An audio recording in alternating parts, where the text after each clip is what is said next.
Hello everybody and welcome to a short presentation on the procedural issues on this year's Wismut case. My name is Professor Dr. Zlatan Meskic. I'm a full professor at the Prince Sultan University. I'm currently also coaching the Wismut team at Prince Sultan. I've been coaching the Wismut team of the University of Zenica from Bosnia and Herzegovina for 5 years. I'm still helping that team as well. And I'm involved with the CLDP Middle East program for, I believe, 3 or 4 years now, and I'm always happy to come back since now I'm also having the center of my life here in Riyadh. So let us discuss the procedural issues immediately. I assume that you've done your statement of facts, that you know the facts, so I will not be discussing the facts a lot. Of course, here and there we will have to take them into account, but I will discuss more the purely legal procedural issues. And I will assume certain level of understanding, which means in order to make the presentation short. So this means that I will not, in a very long manner, explain all the basics, which should be an indicator for you that if you don't understand something, that you need to look it up a little bit more, and of course ask your coaches and use the training that follows up to clarify. So what are the two issues? Well, I'm going to read them out. They're on the slide. Should Ross Pharmaceuticals be joined to the arbitration proceedings? Issue number 1 is a joinder. I have to say immediately, not very surprising. The Wismut nerds have anticipated this, me being one of them, because 2 years ago when we had the Hong Kong rules, a question of joinder wanted to be asked by the WIS organizers, by the authors of the moot, but at the last moment they were dropped out because the Hong Kong rules have changed and didn't have the issue anymore. However, the Swiss rules have a similar provision, which is a good tip to what should have been a new provision on the Hong Kong rules, but was not, and that's why it wasn't a question 2 years ago. But we anticipated this question to come this year because Swiss rules have this provision that we are going to discuss. The second issue is the issue of examination of witnesses remotely. So please, should the examination of witnesses and experts in the second hearing be done remotely? So not the full hearing, only the examination of witnesses. It's a second hearing, okay? And remotely meaning online for one or the two reasons. If hearing in person is not possible, or considered by the arbitral tribunal to be inappropriate. I do want to emphasize on one thing, namely here you should see the should. So please, the question is not may Ross Pharmaceuticals be joined. Of course, the may, if they may or may not, if the rules allow it or not, is part of the question of the should. But as you will see, your answer should be relatively quickly that both of these options are possible. So it's not a question of may Ross Pharmaceuticals be joined or may the witnesses be examined, but should they?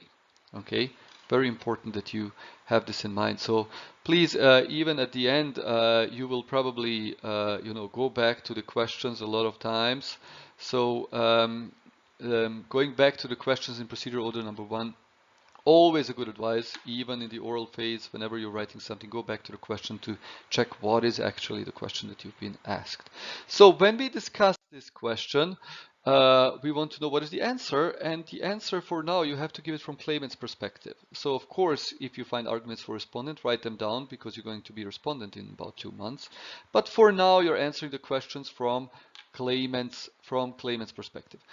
So what is the claimant's perspective on this? So we need to know what you have to argue. Claimant's perspective is that no, Ross Pharmaceuticals should not be joined. And yes, the second question should be answered with a yes, they should be held remotely.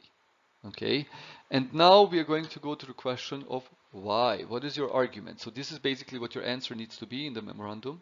You already know what answer you need to give, but now the whole presentation is about the why, the reasoning.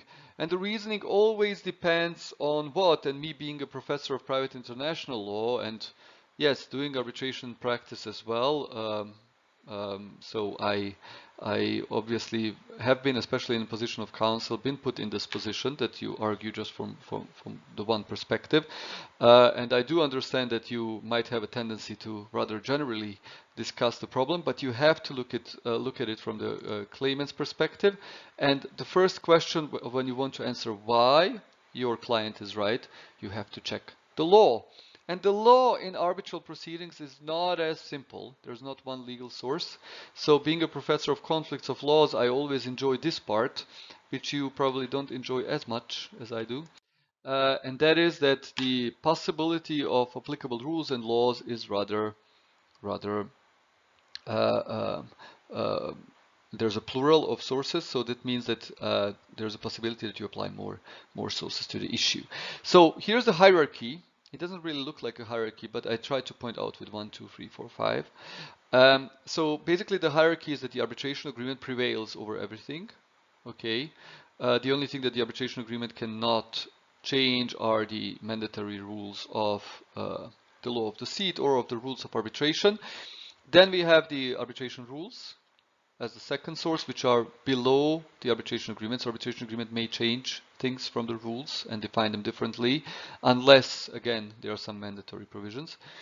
Then on the third level, you have the arbitration law, which is defined by the seat of arbitration. Okay.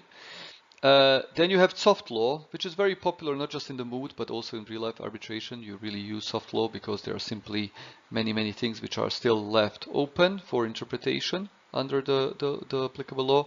And then the New York Convention.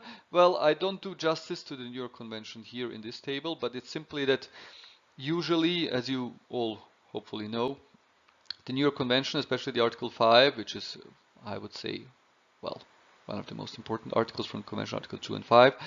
That Article 5 on the recognition and enforcement applies only once the arbitration is finished, and then you go somewhere to enforce and recognize the arbitral award. However, you also have the Article 2, which is actually important in this case, which says that you need an arbitration agreement in writing in order to submit something to arbitration. So this Article 2 is already to be considered in this phase. So that's why please have in mind that Article 2 already plays a role at this level. So actually this Article 2, okay, is already there, whereas Article 5 is something that gives the framework to the whole proceeding. So you usually, as a mootee, you will also say always, like, the New York Convention gives the framework, because obviously every arbitrator has the duty to safeguard the award.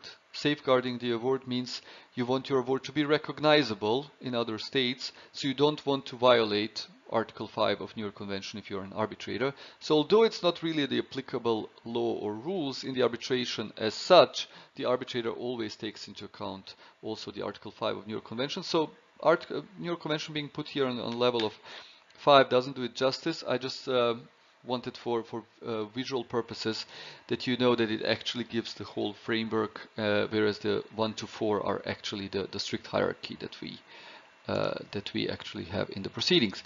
So let us look at the question number 1. Should Ross Pharma be joined from the perspective of the arbitration agreement? Well, when we look at the agreement, of course we have parties to the agreement.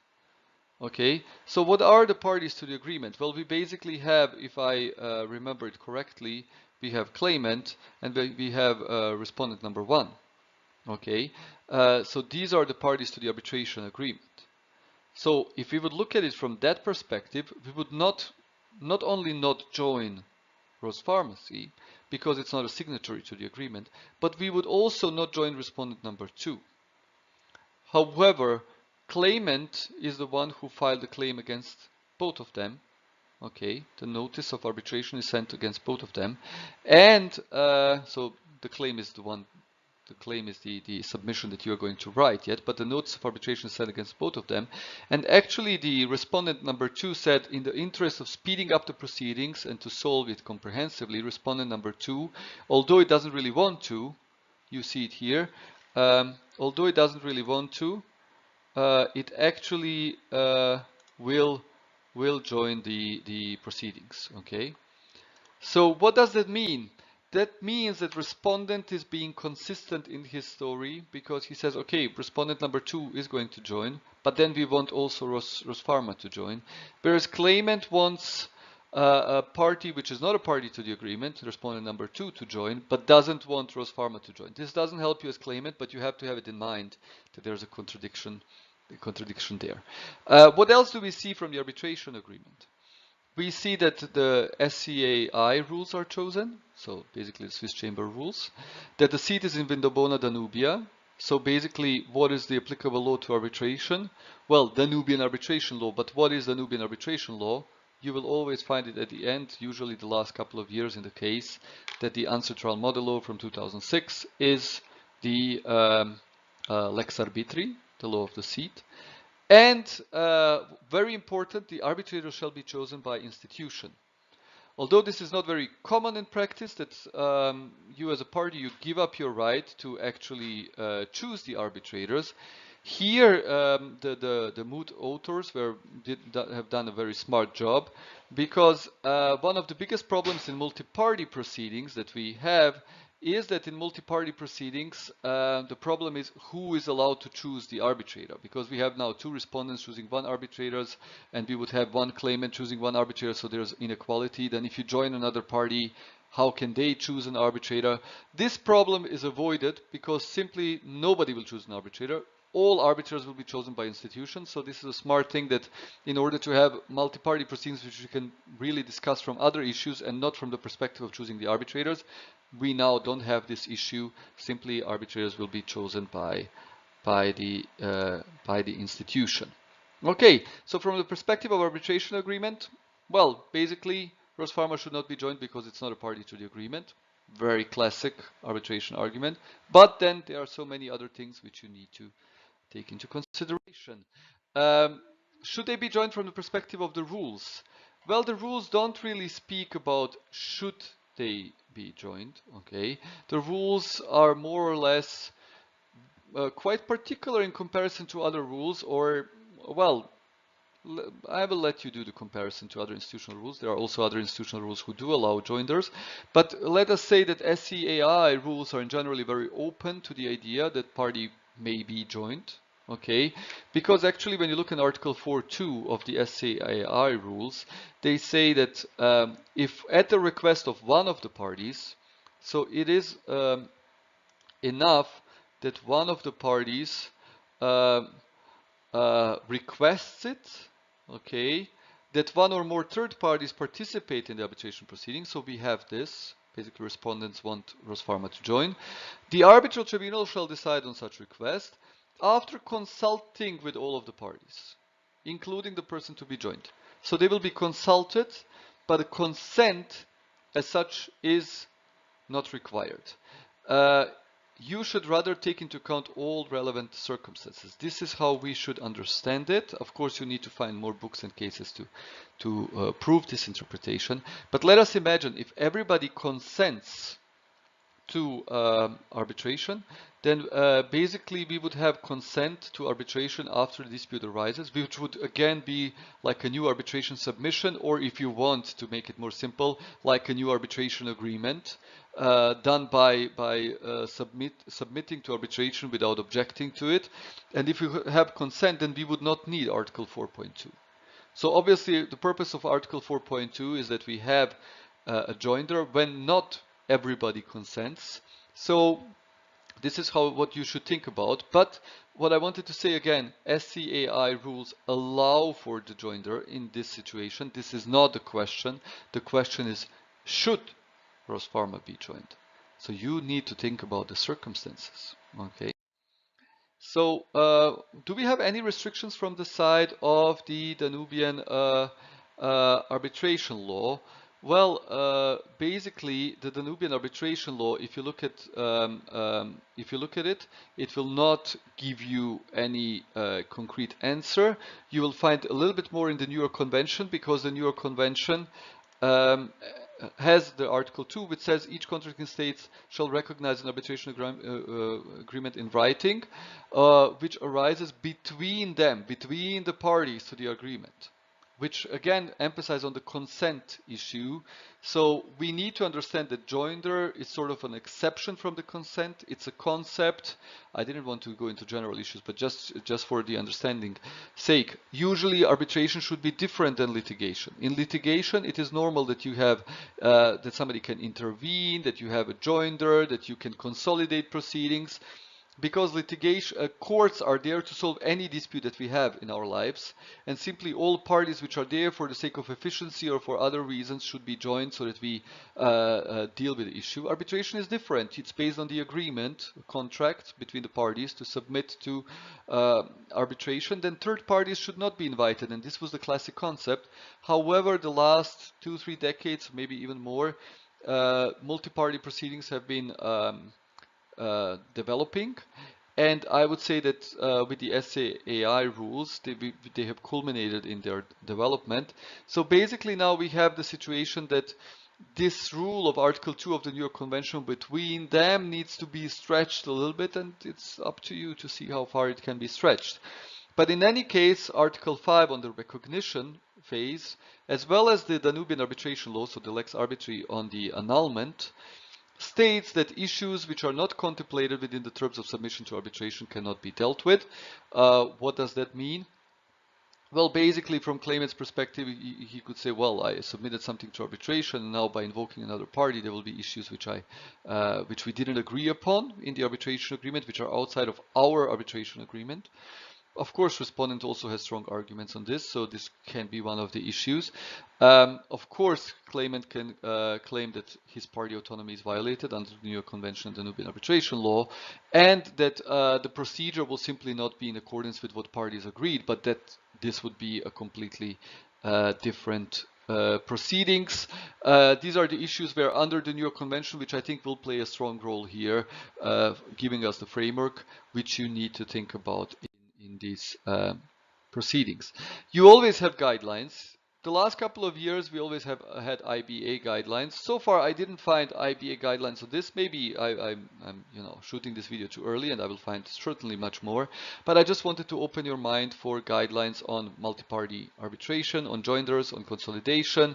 There are, for example, the 2016 Ancestral Notes on organizing arbitral proceedings. There are the Charter of Institute of Arbitrators guidelines on multi-party arbitration. Look at ICC and other arbitration rules. What do they say? And of course, look at books, look at cases to check where do you fit in the case that we have in front of us to decide what could be your arguments. But please follow the structure and the hierarchy so that you show that you have the understanding of how arbitration really works. The second question is about remote hearings. So here again, we will look at it firstly from the perspective of the arbitration agreement, then from the perspective of the arbitration rules, then arbitration law, and then the guidelines.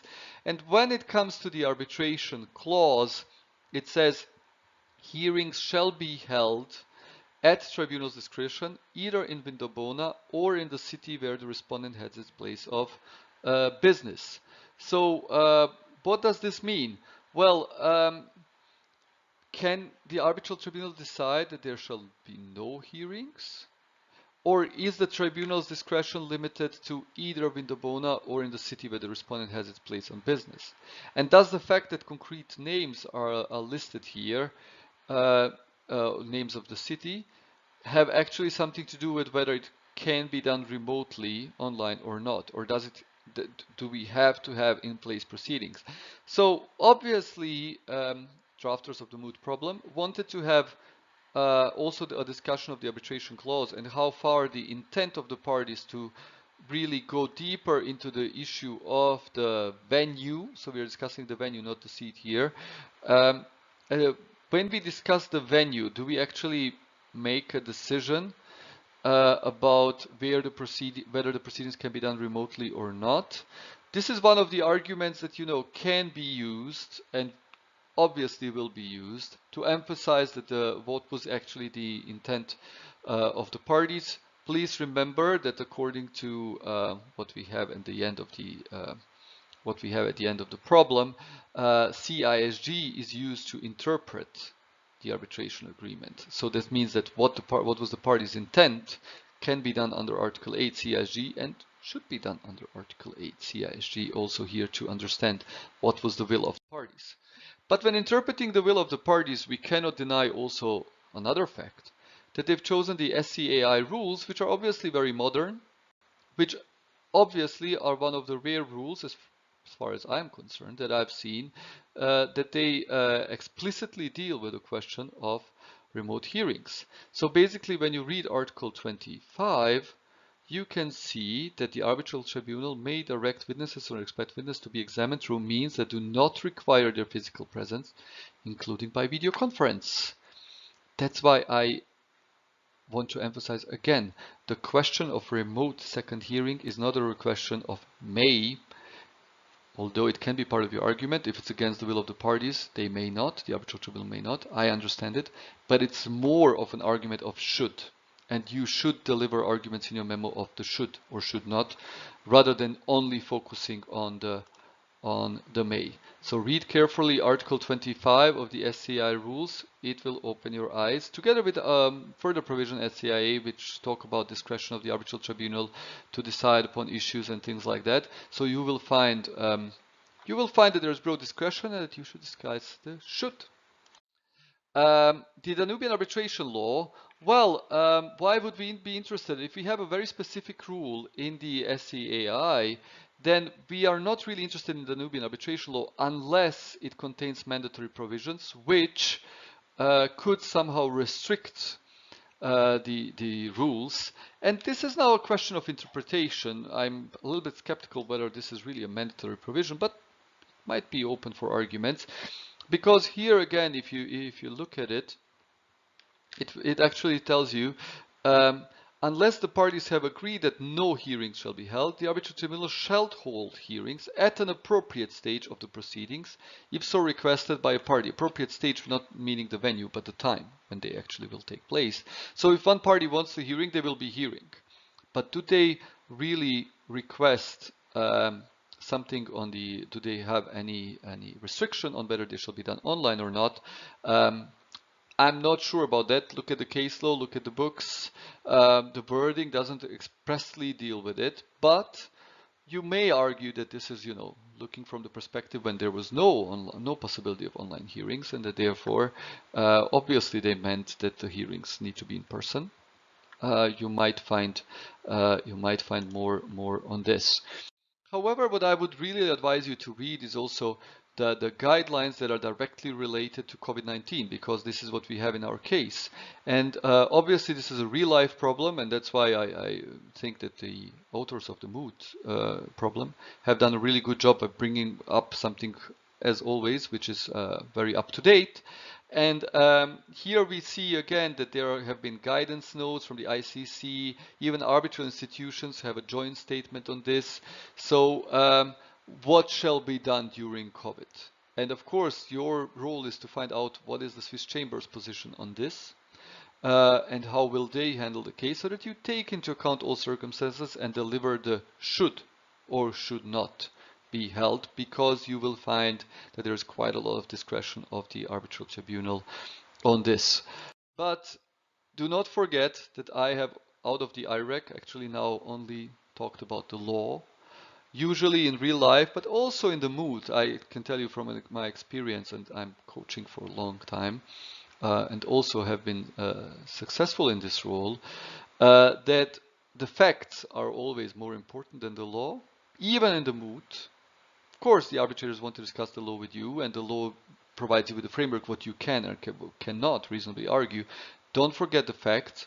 Of course, even within the IRAC that you should use, IRAC in the legal writing, you need to understand that I've only presented to you one small part of the rule from the IRAC, because the other part of the rule is cases and books that interpret the rule. Or even if you come from a case law system, you might even say that case law is precedent and part of the law. But nevertheless, this is only one very small part of the truth, what the law really is and what the rule really is. And you should, by using books and cases, be the one who will then determine what really the rule actually says. What I would like you to also think about from the business perspective, or the perspective of all of the circumstances of the case, Why? Why does claimant don't want Rospharma to join? That's the question. Why does respondent number 1 and 2, why do they want Rospharma to join? Okay, and what is the reason that respondents are opposing to online hearings of witnesses? What is the real reason behind it? Okay, think about the real reason so that you can, give some flavor to the story that you really want to say. That's all from my side. I hope that it has been helpful. It has opened your eyes to some ideas. Of course, I didn't cover everything. The case is always so complex that these are only the first ideas. So please um, do your job, do your homework, and thank you very much for listening. See you hopefully online in the training.